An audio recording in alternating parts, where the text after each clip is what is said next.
Boa tarde, irmãs. Amém. Vocês estão felizes?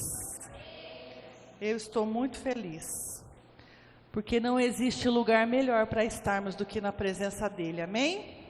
Glória a Deus. Sem mais demoras, abra sua Bíblia em Gênesis 38. A leitura ela é um pouco extensa, então se você quiser, pode prestar atenção aqui na minha leitura. Amém? Glória a Deus. A partir do versículo 1, Gênesis 38, a partir do versículo 1, diz assim: Aconteceu por este tempo que Judá se apartou dos seus irmãos e se hospedou na casa de um adulamita, chamado Ira. Ali viu Judá a filha de um cananeu chamado Suã. Ele a tomou por mulher e a possuiu. E ela concebeu e deu à luz a um filho, e o pai lhe chamou de Tornou a conceber e deu à luz um outro filho, e a mãe deu o nome de Onã. Continuou ainda e deu à luz a outro filho, cujo nome foi Selá. Ela estava em Quezibe quando o teve. Judá, pois, tomou esposa para seu primogênito. O nome dela era Tamar. Porém, o primogênito de Judá era perverso perante o Senhor, pelo que o Senhor o fez morrer. Então disse Judá a Onã: Possui a mulher do teu irmão, cumpre o levirato e suscita a descendência do teu irmão. Sabia, porém, Onã que o filho não seria tido por seu, e todas as vezes que possuía a mulher do seu irmão, deixava o sêmen cair na terra, para não dar descendência ao seu irmão. Isso, porém, que fazia, era mal perante o Senhor, pelo que também o fez morrer. Então disse Judá a Tamar, sua nora: Permanece viúva na casa do teu pai, até que Selá, meu filho, venha ser homem, pois disse, para que não morra também como seus irmãos. Assim Tamar se foi, passando a residir na casa de seu pai. No correr do tempo, morreu a filha de Susã, mulher de Judá. E consolado Judá, subiu aos tosqueadores de suas ovelhas em Tina, ele e seu amigo Ira, o adulamita, e a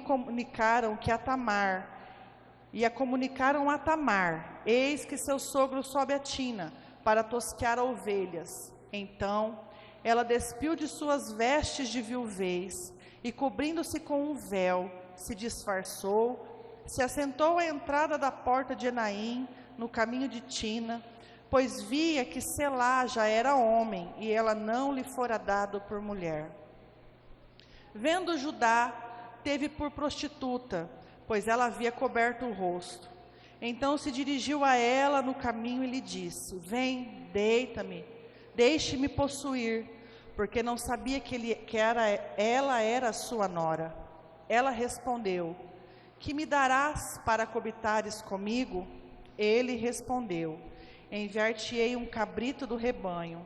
Perguntou ela: Dar-me-ás penhor até que o mandes? Respondeu eles: O que você quer que eu te darei? E ela disse: O teu selo, o teu cordão, o teu cajado que seguras. Ele, pois, olhou, deu e a possuiu, e ela engravidou dele. Levantou-se ela e foi, tirou de sobre si o véu e tornou as vestes da sua viuvez. Então enviou Judá o cabrito, por mão do adulamita, seu amigo, para reaver o penhor da mão da mulher. Porém não a encontrou. Então perguntou aos homens daquele lugar: Onde está a prostituta que se achava junto no caminho de Enaim? Responderam: Aqui nunca esteve prostituta nenhuma. Tendo voltado a Judá, disse: Não a encontrei. E também os homens do lugar me disseram que ali não existe prostituta nenhuma. Respondeu Judá: Que ela o guarde para si, para que não os tornemos em opróbrio. Mandei com efeito o cabrito, todavia não a achaste. Passando quase 3 meses, foi dito a Judá que Tamar, a sua nora, adulterou, porque ela estava grávida. Então disse Judá: tirai para fora e que ela seja queimada. E tirando-a, mandou ela dizer ao seu sogro: do homem de que são essas coisas, eu engravidei.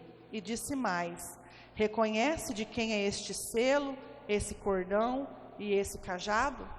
Reconheceu Judá e disse: mais justa é ela do que eu, porquanto não a dei a selar meu filho, e nunca mais a possuí. E aconteceu que, estando ela para dar à luz, havia gêmeos no seu ventre. Ao nascer, um pôs a mão para fora, e a parteira, tomando-a, amarrou um laço de fita vermelha e disse: este é o primeiro. Mas ele recolheu a mão e saiu o outro. E ela disse: como rompeste a saída? E lhe chamaram Perez. Depois lhe saiu o irmão, em cuja mão estava o fio vermelho, e lhe chamaram Zerá. Amém? Glória a Deus. Amém, irmãs? Quando nós lemos um texto como esse, nós ficamos um pouco escandalizadas, preocupadas, porque é um texto que é muito diferente da nossa cultura de hoje. Tamar se casa com filho de Judá. A Bíblia diz que esse homem ele era perverso, por isso Deus o matou. E aquela mulher viúva, para não ficar sozinha, e para que o seu esposo tivesse descendência na terra, o seu irmão deveria casar-se com ela, para que quando nascesse o primeiro filho, aquele filho fosse descendente do irmão que havia morrido. E para nós, se a gente for parar para pensar, isso é inadmissível. A gente não consegue compreender isso, porque é uma cultura completamente diferente, é um tempo completamente diferente. E a Bíblia nos conta que Onã, o segundo filho, obedece o seu pai Judá, apesar de que ele era muito esperto, inteligente, ele não queria abrir mão da primogenitura que foi a ele dada, porque se o seu irmão mais velho morreu, ele se tornou a ser primogênito. E sendo primogênito, ele teria o direito de, quando Judá morresse, assumir todos os bens de Judá. E ele sabia que se ele tivesse um filho com Tamar, o primogênito passaria a ser o filho, não mais ele. E o que Onã fazia? Todas as vezes que ele ia se deitar com Tamar, ele jogava o sêmen na terra, porque ele não queria um filho, ele queria apenas se aliviar sexualmente. Ele usava Tamar para satisfazer os seus desejos carnais. E Deus viu aquilo e sabia que aquilo não era certo, e Onã morre como Judá, ao invés de parar para refletir o que estava acontecendo dentro da sua casa, ele coloca a culpa das tragédias familiares dele sobre Tamar. E ele pensa com ele mesmo: eu não vou dar Selá como marido para ela, porque ela é a viúva negra. Se eu der o meu filho, ele vai morrer também, e eu vou ficar sozinho, sem descendentes. E o que Judá faz? Manda Tamar para a casa dos seus pais. E lá Tamar permanece em luto por 2 maridos e sozinho. Eu não sei se vocês sabem, irmãs, mas nesse tempo aqui, ser viúva e sem filhos era um sinônimo de tragédia.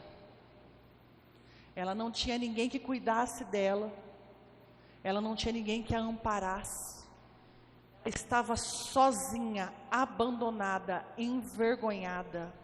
Uma viúva nesse tempo aqui, ela virava mendiga, porque nós sabemos que as mulheres não tinham vez no trabalho, que as mulheres não tinham recursos, Essa mulher, ela não tinha uma terra, ela não tinha uma herança, ela não tinha nada. O que ela tinha era 2 maridos enterrados. Era a única coisa que essa mulher tinha. E quando ela fica sabendo que a sua sogra morre, e que quando se passou o tempo do luto, o seu sogro subiu para tosquilhar as ovelhas, e ela fica sabendo, ela arma um plano. Quando eu li esse texto, há muito tempo atrás, pela primeira vez, eu não consegui entender o porquê que essa mulher fez isso. Qual era o sentido dessa mulher e se esconder atrás de uma veste para se deitar com o seu sogro? Para mim isso é inadmissível. Mas conforme o tempo foi passando e o Senhor foi me abrindo os olhos, eu entendi que para aquela mulher ser honrada, ela precisava gerar um herdeiro dos maridos dela. E ela sabia que ela não iria conseguir concelar. Mas o seu sogro, Judá, estava perto de onde era a casa dos seus pais. Ela tira sua veste de viúva, ela se cobre, ela vê Judá, ele faz uma proposta a ela aceita a proposta, eles mantêm relações e ela é engravida. E quando Judá fica sabendo que Tamar está grávida, o que ele diz? Está lá no versículo 24. Então disse a Judá: tirai para fora, para que ela seja queimada. Talvez a gente também não consiga entender o contexto completo, porque as regras, as leis eram completamente diferentes. Se ela não tivesse provado que Judá era o pai do filho que ela esperava, ela iria ser queimada. Ela ia ser colocada numa tocha no meio da praça, e ela iria ser queimada viva para que todo mundo visse que ela estava pagando pelo preço do pecado dela. E aí Judá fica sabendo que ele era o pai, porque ela mostra o selo, o cajado e o cordão, e ele fala: realmente, ela foi mais justa do que eu, porque eu prometi dar selar o meu filho para ela e eu não dei. Eu podia ter dito para ela: vai, seja livre, se case de novo, e eu não fiz. Irmãs, Tamar, como nós, ela foi maltratada, humilhada, desprezada em todos os sentidos. A Bíblia não conta o que fazia, mas ele era tão perverso que Deus o matou. Se ele era perverso a ponto de Deus matá-lo, você acha que ela era bem tratada por esse marido? Você acha que ela era feliz no casamento? Você acha que ele chegava à tarde, depois do trabalho, com um chocolate e flores para ela? Que ele a abraçava, ele a beijava e falava para ela boa noite antes de dormir? A Bíblia não conta o que ele fazia, mas ele era mau. Com certeza absoluta, Tamar era maltratada por esse homem. E depois que ela se casa com Onã, ela era abusada sexualmente. Vocês acham que Tamar não via quando Onã jogava o sêmen na terra? Ela sabia que ela estava sendo usada. Ela não tinha voz, ela não podia falar, ela não podia reclamar. A função de Tamar era ficar quieta e aceitar ser maltratada, e aceitar ser abusada. Vocês acham que essa mulher em algum momento tinha alegria? Ela tinha felicidade? Porque ela sabia que se ela continuasse com Onã dessa maneira, ela nunca engravidaria, ela nunca geraria um descendente, ela nunca seria mãe. A vergonha dela nunca ia acabar. Ela iria ser humilhada até Onã arrumar outra mulher e não querer mais estar com ela. O seu sogro a desprezou. Ele fez pouco caso de Tamar. Ele olhou para ela e falou: mulher, volta para a casa do teu pai. Dentro dele, eu tenho certeza absoluta que ele pensava: jamais vou dar o meu único filho para que ele venha morrer nas suas mãos de novo. Jamais. Só que Tamar toma uma postura. Tamar, ela tinha todos os motivos do mundo para sentar sobre a sua dor e chorar até o dia que o Senhor viesse buscá-la. Só que ela se levanta e ela fala: eu vou ser honrada, eu vou mudar a minha história, eu vou mudar o que fizeram comigo. Ela tira suas vestes, se entrega para ajudar e concebe a um filho, a 2 filhos. Essa mulher, irmãs, muda a história dela. Esta mulher, por causa da determinação dela, ela mudou a história da vida dela. Essa mulher não ficou olhando para as feridas que os outros causaram a ela. Ela não ficou olhando para dentro, lambendo suas feridas, os seus machucados, as suas dores, e se deitou chorando e falou: agora só me resta morrer. Não. Essa mulher toma uma atitude. Ela decide que a dor que ela estava sentindo não ia ser aquilo que ia derrotá-la. E esse mês de março, nós estamos falando sobre cura, sobre libertação. E quantas de nós, irmãs, por causa de coisas que nos fizeram, nós sofremos? Quantas de nós, por causa de palavras malditas, mudamos completamente o caminho que Deus tem traçado para nós e escolhemos um caminho de dor, de sofrimento, de derrota e de tristeza? Tamar, ela mudou a história dela. E por causa desta atitude, Tamar está lá na genealogia do Messias. O nome dela está lá. Enquanto nós ficamos sofrendo, nos fazendo de coitadas, enquanto nós ficamos lá juntando os nossos cacos, lambendo feridas, existe um futuro preparado e os nossos olhos estão sendo tapados, porque a gente faz da dor algo muito maior do que os planos que Ele tem a nosso respeito, e não é isso que Ele quer. No livro de Josué, capítulo 2, também conta a história de Raabe. Raabe todas conhecem, amém? A prostituta. Ela fica sabendo que Jericó seria destruída e que todo mundo seria morto. E Raabe esconde os espias na casa dela. Raabe declara que não existe outro Deus, outro Senhor, senão o Deus de Israel.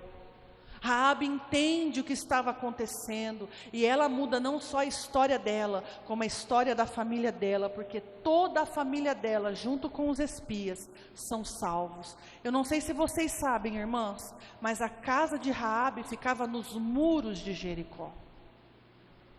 E quando tudo foi destruído, somente a casa dela permaneceu de pé, porque ela escolheu tomar uma atitude diferente. Ela era prostituta, irmãs. Uma mulher nessa época, ela não escolhia ser prostituta. Eu acordei feliz hoje, eu acho que eu quero ser prostituta. Não.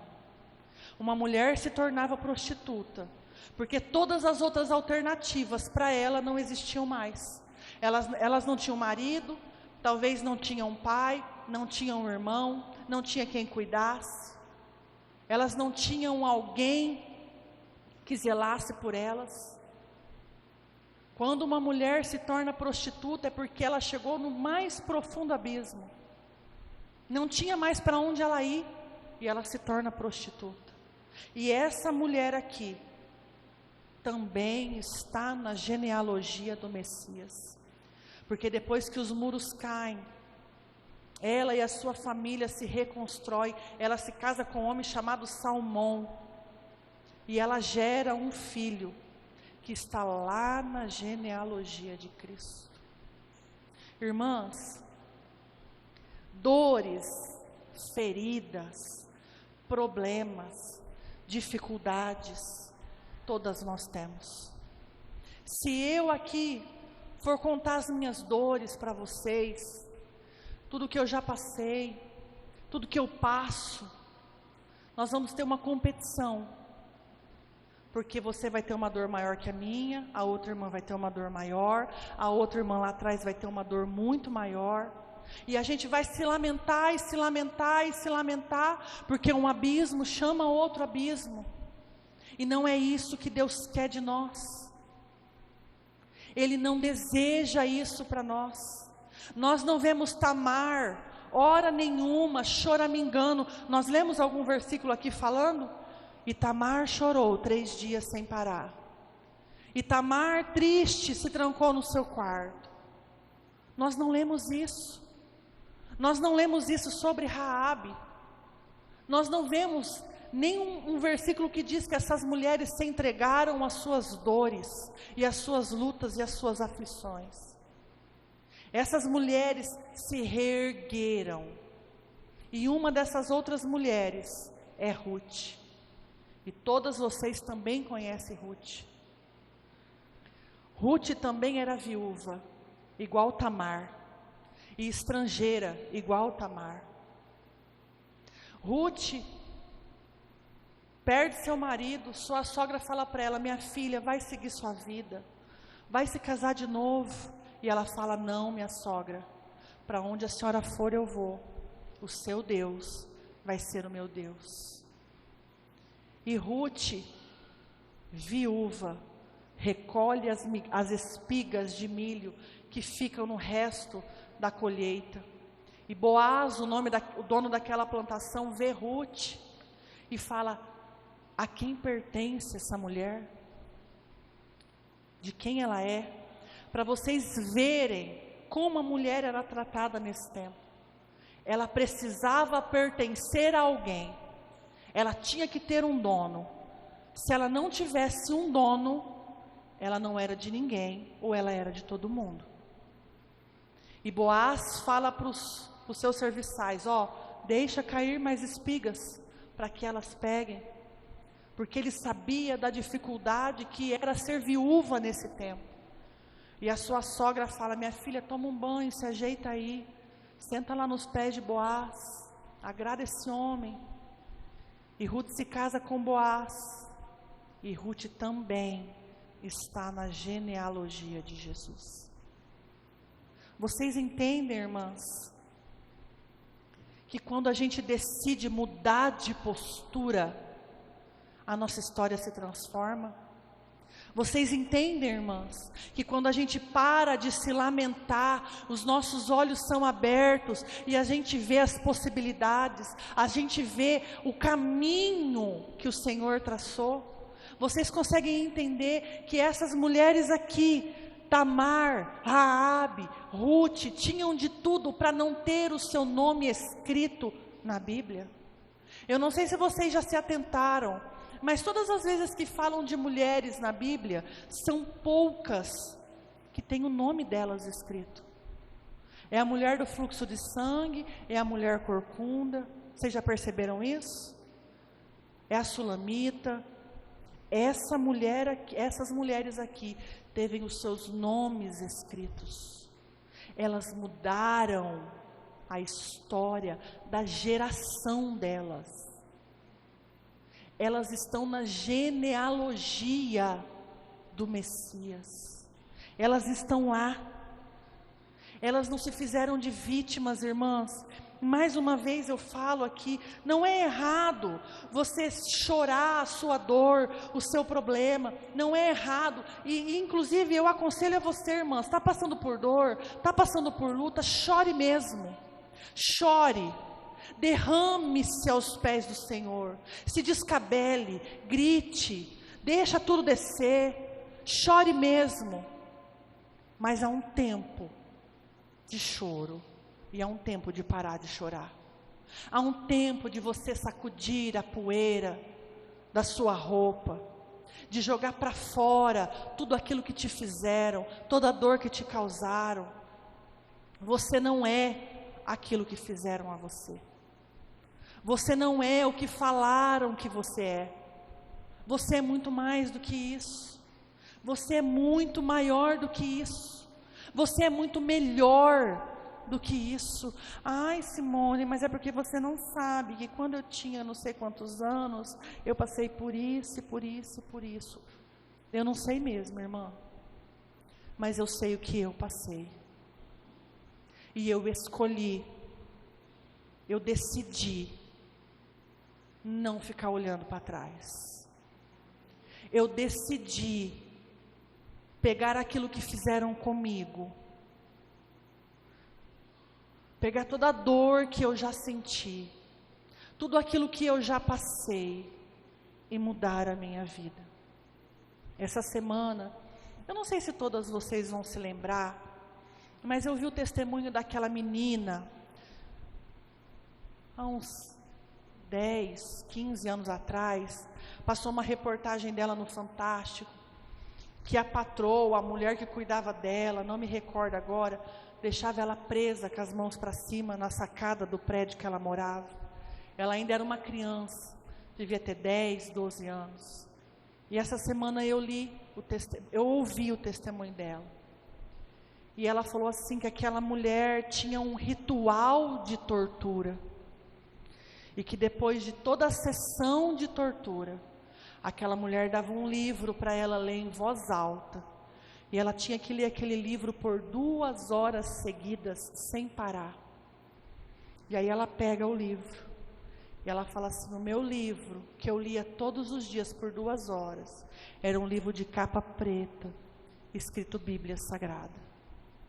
E aquela mulher mal sabia, que ao invés de me destruir, eu estava sendo fortalecida. É isso que nós precisamos entender, irmãs. A nossa luta, a nossa dor, não é só uma luta, não é só uma dor, não é só uma pessoa que nos machuca, não. Nós estamos sendo forjadas, nós estamos sendo preparadas, nós estamos sendo tratadas para que aquilo que há de melhor dentro de nós exale, e através de nós, vidas sejam levadas a Cristo. Nós não sofremos à toa. As nossas feridas não são à toa, as nossas dores não são à toa, irmãs. À toa é o que você faz com ela, porque tudo aquilo que é à toa é aquilo que não tem valor. O que você tem feito com as suas dores? Para onde as tuas dores têm te levado? Que caminho você tem seguido por causa das tuas dores? Você tem olhado para ela e tem colocado a culpa em quem te feriu, igual fez Judá? O Judá olha para Tamar e ele põe nela a culpa dos seus filhos mortos. Ele não olha para a bagunça que era a casa dele, porque ele era casado com uma cananeia, e era proibido se casar com cananeia. Ele trouxe maldição para dentro do seu lar, ele gerou filhos sobre maldição. E os filhinhos queridos dele, que Deus diz que eles eram maus, ele coloca sobre Tamar a culpa deles terem morrido. E a gente às vezes faz como Tamar, como Judá. A gente põe naqueles que nos feriram a culpa da nossa vida não está dando certo. Ah, minha vida não dá certo porque fulano fez isso comigo. Eu não vou para frente porque minha mãe fez isso comigo. Eu não vou para frente porque meu pai me abandonou. Eu não vou para frente porque o homem que eu amava me trocou por uma mulher mais nova. Eu não vou para frente porque aquela pessoa com quem eu confiava me traiu. Eles podem ter feito tudo isso, mas a Bíblia diz que todas as coisas cooperam para o bem. Todas as coisas. Não são só as coisas boas, são todas as coisas. Tudo coopera para o meu e para o seu bem. As suas feridas é para o seu bem. As suas dores é para o seu bem. O fardo pesado que você tem teimado em carregar sozinha é para o seu bem. Aprenda, irmãs, aprenda a se livrar daquilo que não te pertence mais. Aprenda a olhar para a sua dor. Olhe bem para ela aí agora, porque eu sei que ela está aí dentro. E fala para ela: o que nós vamos fazer? Para onde nós vamos? Que caminho que a gente vai seguir? Porque voltar eu não volto mais. Lamber as minhas feridas eu não vou lamber mais. Vocês já viram um cachorro que lambe a ferida? Ela nunca sara. Ela nunca sara. Porque às vezes é necessário o dono colocar aquele colar no cachorro. Talvez é isso que a gente tem precisado. Que Deus segure a nossa boca, para que a gente pare de lamber as nossas feridas.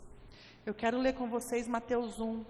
Vamos ler o nome dessas mulheres na genealogia de Jesus Cristo. Mateus 1, a partir do versículo 1.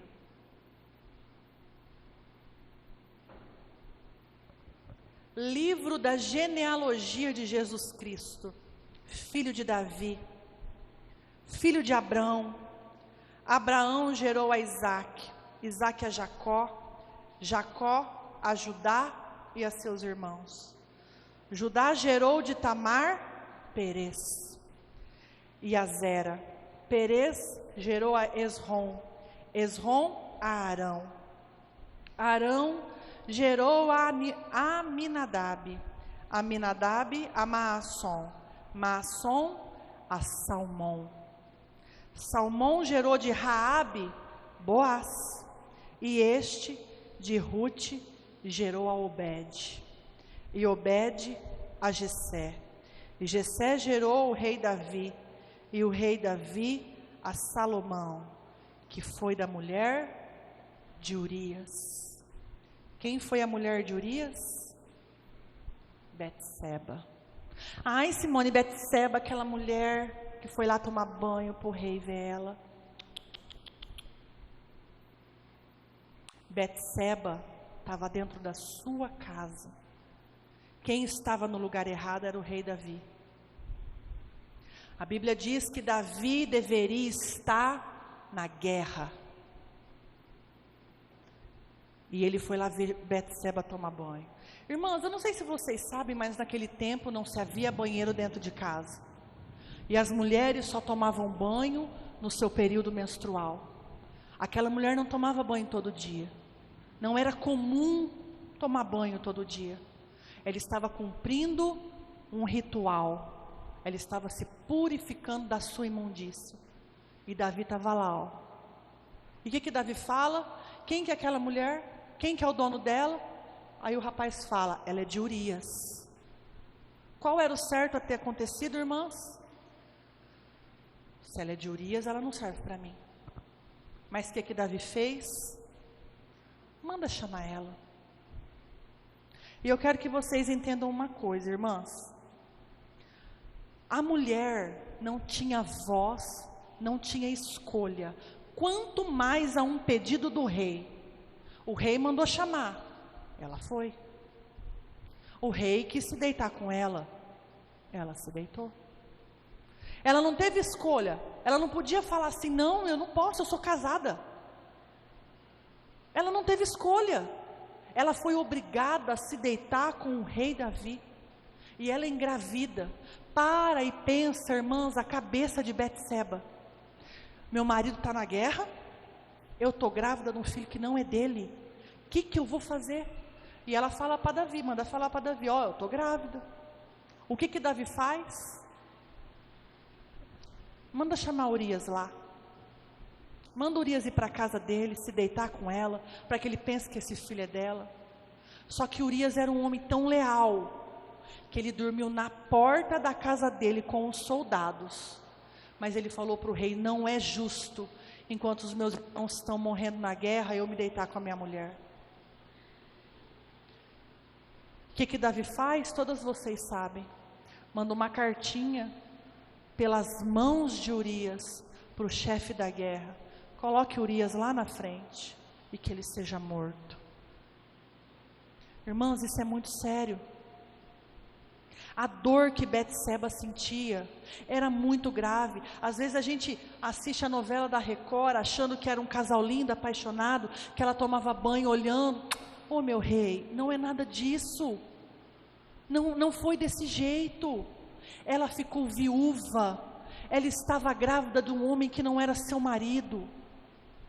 Vocês acham que ela queria estar nessa posição? Vocês acham que foi fácil para Betseba? Não me interessa quem é Davi, não me interessa quem é o rei. Vamos trazer isso aqui para hoje. Vamos fazer de conta que ainda é assim. E que a gente está bem linda ali passando na rua, e o prefeito, o presidente, o ex-presidente, o governador, o ministro, qualquer um deles aí, que para mim nenhum serve, manda chamar. Fulano, é você mesmo aí que eu quero. Vem. Você ia ficar feliz, irmã? Você ia correndo, rindo? Você ia passar um perfume? Jamais. Jamais. Betseba estava ferida. Betseba estava machucada. Betseba perde o filho. Perde o marido. Vocês pararam para pensar o que foi a vida dessa mulher? A Bíblia diz que Davi não reconstruiu o templo porque as mãos dele estavam sujas de sangue. E não é suja de sangue dos homens que ele matou nas guerras, não. É do sangue de Urias. Olha o que Davi fez com essa mulher. E quem foi essa mulher, irmãs? Quem que foi essa mulher? Essa mulher é a cordeirinha que o profeta vai lá falar para Davi. Lembra o profeta Natã? Quando vem, meu rei, existia um pobre que tinha uma cordeirinha, e o homem rico veio e pegou ela. Betseba não era culpada, como um monte de pregador fala, que ela sensualizou para Davi. Ela era a cordeirinha do homem pobre. Deus a amava. E ele viu o sofrimento daquela mulher. E aquela mulher deu filhos a Davi. E ela gerou Salomão, que foi o herdeiro do trono de Israel. Todas essas mulheres que eu li para vocês, todas, sem exceção, tinham motivos para ser revoltada, para ser amargas, para serem feridas, e elas escolheram deixar Deus curar o coração delas. Elas escolheram ser deixadas, ser tratadas, diferente de Mical, que é outra mulher, que os pastores usam o nome dela da maneira errada. Mical era filha de Saul, e quando Saul quer matar Davi, ela esconde Davi, ela cuida Davi, Davi para cá, Davi para lá, para que Davi fugisse. Davi fugiu. É claro que ele não levou ela, porque ele estava em fuga, mas Davi nunca voltou para buscar Mical. Davi se casou com Abigail. Davi se casou com uma outra mulher que eu não me lembro o nome agora, e Mical ficou. Vocês acham que Mical não sabia que Davi estava casando com outras mulheres? Eu fico imaginando Mical na porta esperando. Quando ela vê um monte de cavalo, de carruagem, ela fala: será que é Davi? Será que ele veio me buscar? Mas nunca foi Davi. Tanto que chega uma hora que Saul fala: minha filha, Davi não vem mais. Eu vou te dar para outro homem. Diz a Bíblia que esse homem amava Mical. E quando Davi fica sabendo, Davi manda buscá-la. Porque ele a amava? Não. Não é porque ele amava. Porque Mical era como um troféu. E aí quando Mical está lá na sacada e vê Davi dançando, ela olha e fala: ridículo, que papelão, que é isso? Vocês acham que essa amargura estava no coração de Mical assim? Ela veio assim, ó, pum. Mical não se deixou ser curada. Ela preferiu nutrir a amargura. Ela preferiu nutrir o sentimento de ódio, de raiva de Davi. Ela não se deixou ser tratada, irmãos. E todos vocês sabem que Mical ficou estéril. Irmãs, não permita se tornar amarga. Não deixe que as tuas dores, que as tuas feridas venham te matar. Há esperança para nós. Enquanto há vida, há esperança. Enquanto há vida, há tempo de mudar todas as coisas. Nós precisamos sair do lugar de vítimas. Nós não somos vítimas. Nós não somos as coitadinhas. Nós não somos as dodóizinhas. Eu comentei na célula essa semana, e eu vou comentar aqui de novo. Não sei se a maioria de vocês sabem, mas a minha mãe faleceu de câncer há 16 anos. Na época ela tinha 42 anos. E eu ia com ela nos médicos, em Barretos. E eu me lembro que uma vez o médico começou a fazer perguntas sobre a vida dela. E aí ela foi contando. A minha mãe se separou do meu pai. Eu tinha 10, 11 anos. E minha mãe sofreu demais. Só que logo depois que minha mãe se separou do meu pai, ela descobriu o câncer de mama. Eu lembro que na época morava só eu, ela e minha outra irmã. E foi muito agressivo. Minha mãe tirou a mama toda. Minha mãe tirou até aqui, ó, embaixo do braço. E aí ela se casou de novo com o pai da minha irmã, da minha outra irmã. E ela ficou um bom tempo boa. Ela se recuperou. Ficou ótima. Os cabelos cresceram. Quem olhava nem dizia. Ela fez a reconstrução da mama. Só que o meu padrasto também se separou da minha mãe pelo mesmo motivo. Ele arrumou outra mulher.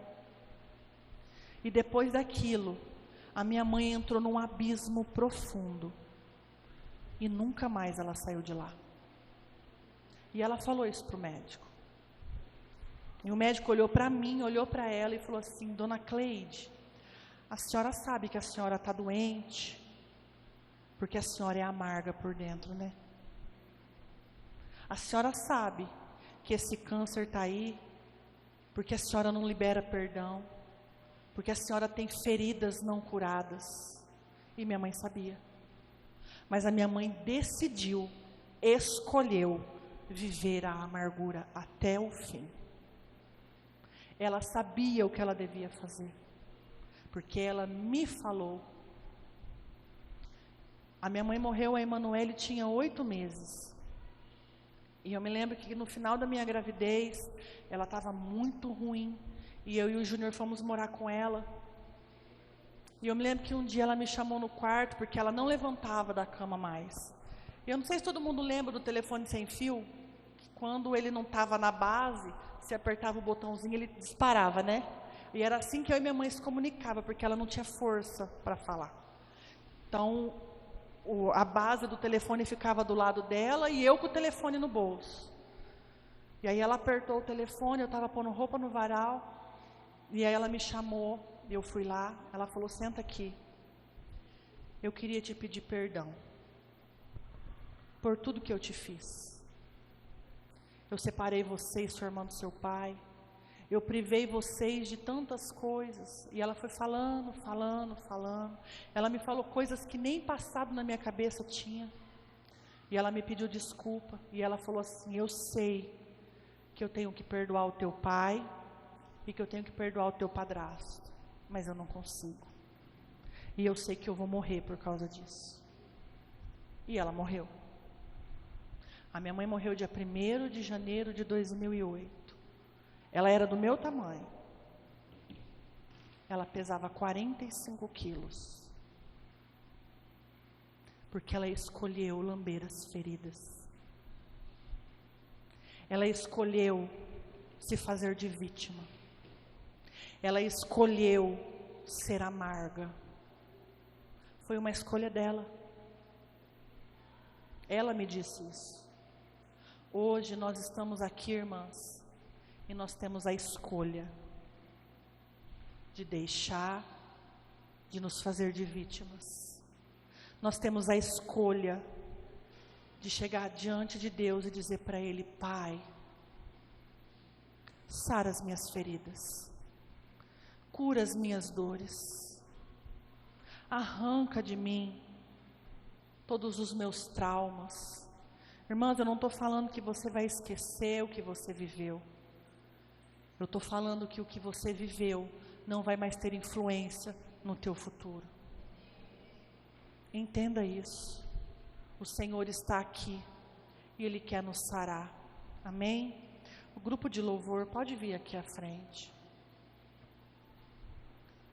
Irmãs, se você tem algo no teu coração que precisa ser tratado, se você tem uma ferida que ainda não foi curada, coloque-a nas mãos do dono da cura. Ele está aqui.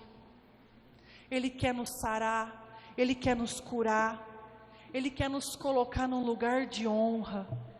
Assim como essas mulheres tiveram os seus nomes escritos na genealogia de Cristo, nós um dia, o nosso nome um dia será falado por pessoas que tiveram a vida transformada por causa do nosso testemunho. Eu quero muito um dia que alguém me diga: Simone, porque um dia você falou isso e isso para mim, a minha vida foi transformada. Eu resolvi mudar o rumo da minha vida, por causa da história, por causa das tuas dores, das tuas feridas. Eu olhei para as minhas e eu vi que havia solução, havia cura. Irmãos, o Senhor está aqui. E Ele quer cuidar de você nesta tarde, amém? Se coloque de pé. Feche os seus olhos. Como eu disse no começo, eu não estou fazendo pouco caso da tua dor, do que você passou, das tuas feridas. O que eu estou te dizendo é que existe cura, existe saída, existe um Deus que sara e que nos liberta, e Ele está aqui, amém? Amém, irmãos. No Salmo 147, no versículo 3, fala assim: Ele sara os de coração quebrantado e lhe cura as feridas. Amém? Que você receba a cura do Senhor nesta tarde. Não só hoje, não só agora, mas que você viva curada. Amém? Glória a Deus. Aplauda mais uma vez. Dê um abraço nessa irmã que está do seu lado. Amém? Aleluia. Eu queria que você se assentasse só mais 2 minutinhos, que nós vamos sortear alguns brindes.